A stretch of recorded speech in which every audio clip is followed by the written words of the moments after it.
welcome you all, and it is part 3 of type of chemical reaction video. So in earlier video we will study about reactivity series. On the basis of that, are two type, displacement reaction and double displacement reaction occur. So third type of chemical reaction is displacement reaction. So what is displacement reaction? The reaction in which more reactive element displace less reactive element from its solution. So what this reaction says that कि more reactive element जो होता है वो less reactive element को displace कर देता है. Displacement का मतलब क्या होता है कि किसी और की जगह ले लेना. तो यहाँ पे more reactive element जो है, okay, more reactive element displace करेगा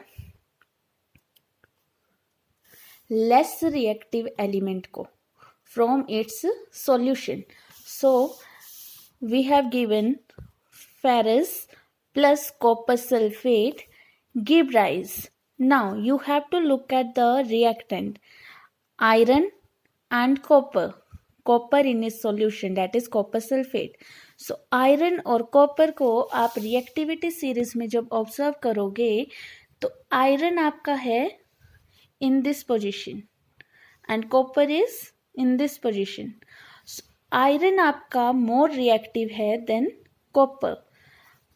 What we say that iron is more reactive than copper from reactivity series.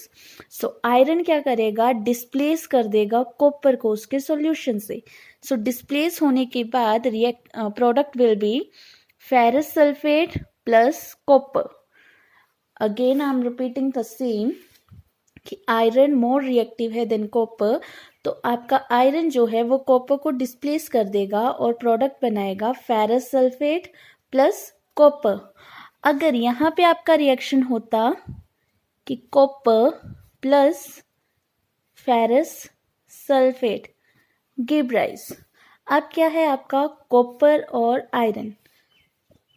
Copper आपका हमने क्या बोला, less reactive and this is more reactive.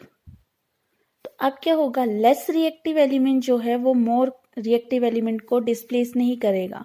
तो यहाँ पे क्या होगी, no reaction. Second one example is zinc plus copper sulphate. Again अब हमें कंपेयर करना है रिएक्टिविटी सीरीज में जिंक और कॉपर को. So look at the reactivity series. Here is your zinc and here is your copper. So again zinc is more reactive than copper. Zinc is more reactive than copper. So copper is displaced by zinc and get converted into zinc sulfate plus copper. So this is all about displacement reaction. So one thing is कि this displacement reaction occur on the basis of reactivity series. Now the fourth type of chemical reaction is double displacement reaction. Again displacement अभी हमने ऊपर पढ़ा, अब है double displacement. तो double displacement का मतलब क्या होगा कि दो आयंस जो हैं वो डिस्प्लेस होंगे आपस में. तो यहाँ पे अगर हम देखें कि a reaction in which new compound are formed by mutual exchange of ion between two compound. Okay, तो क्या होगा इसमें कि नए कंपाउंड्स बनेंगे by the mutual exchange between two compound. So here is the example, that is sodium sulfate plus barium chloride give rise barium sulfate and sodium chloride. यहाँ पे क्या था, सोडियम के साथ सल्फेट था. तो यहाँ पे क्या हो गया, सोडियम के साथ क्लोराइड शिफ्टिंग होगी, means this sulphate go to this section and this chloride go to this section. So why this is happen, now we have कि sodium sulfate plus barium chloride give rise. तो हमने बोला, इन्होंने क्या दिया, sodium chloride plus barium sulphate. तो ऐसा क्यों हुआ, अगर हम इनके चार्जेस की बात करें तो Na के पास में क्या है, पॉजिटिव, और Na के कितने मॉलिक्यूल्स हैं, 2. सल्फेट के पास चार्ज क्या होता है, SO4 2 नेगेटिव.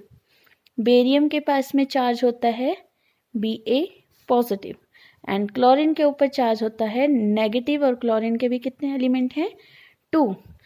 अब अगर आप नोट करो तो Na positive and Cl negative, तो ये आपस में क्या होंगे, attract, positive and negative ion attract each other, sorry barium 2 positive होता है, ये आपस में अट्रैक्ट होके क्या बनाएंगे, sodium chloride and barium sulphate. आपका बेरियम और सल्फेट 2 नेगेटिव 2 पॉजिटिव आपस में अट्रैक्ट होंगे, कोई भी चार्ज यहाँ पे नहीं बचेगा और क्या बनेगा, बेरियम सल्फेट। तो आपके पास में क्या बनना, sodium chloride and barium sulphate. Okay, so this is your double displacement reaction. Now double displacement reaction की जब हम बात कर रहे हैं तो हमने यहाँ पे एक वर्ड लिखा है, barium sulphate white precipitate. What is this precipitate? Precipitate आपके क्या होते हैं, insoluble solid that emerges from a liquid solution. ये आपके इनसोल्यूबल सॉलिड होते हैं जो कि आपके लिक्विड सॉल्यूशन में बनते हैं। What is precipitation reaction?